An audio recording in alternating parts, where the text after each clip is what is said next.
physicians of the soul and pain.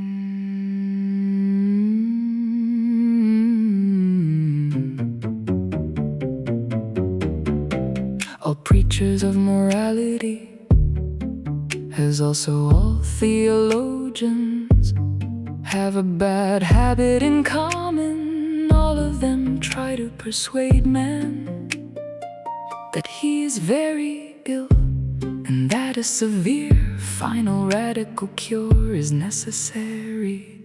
And because mankind as a whole has for centuries listened too eagerly to those teachers, something of the superstition that the human race is in a very bad way has actually come over men, so that they are now far too ready to sigh. They find nothing more in life and make melancholy faces at each other, as if life were indeed very hard to endure. In truth, they are inordinately assured of their life, and in love with it, and full of untold intrigues and subtleties, for suppressing everything disagreeable, and for extracting the thorn from pain and misfortune. It seems to me that people always speak with exaggeration about pain and misfortune, as if it were a matter of good behavior to exaggerate here. On the other hand, people are intentionally silent in regard to the number of expedients for alleviating pain, as for instance the deadening of a feverish flurry of thought, a peaceful position, or good and bad reminiscences, intentions and hopes. Also many kinds of pride and fellow feeling, which have almost the effect of anesthetics, while in the greatest degree of pain, fainting takes place of itself.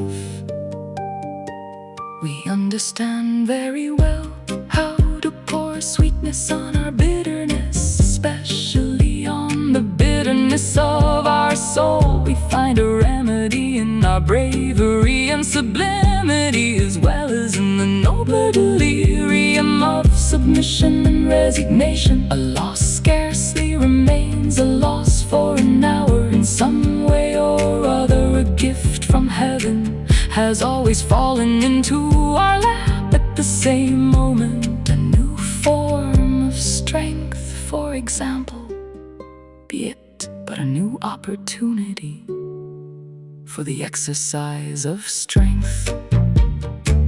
What have the preachers of morality not dreamt concerning the inner misery of evil men? What lies have they not told us about the misfortunes of impassioned men? Yes, lying is here the right word. They were only too well aware of the overflowing happiness of this kind of man, but they kept silent as death about it, because it was a refutation of their theory, according to which happiness only originates through the annihilation of the passions and the silencing of the will. And finally, as regards the recipe of all those physicians of the soul and their recommendation of a severe radical cure, we may be allowed to ask, is our life really painful and burdensome enough for us to exchange it with advantage for a stoical mode of living and stoical petrification? We do not feel sufficiently miserable to have to feel ill in the stoical fashion.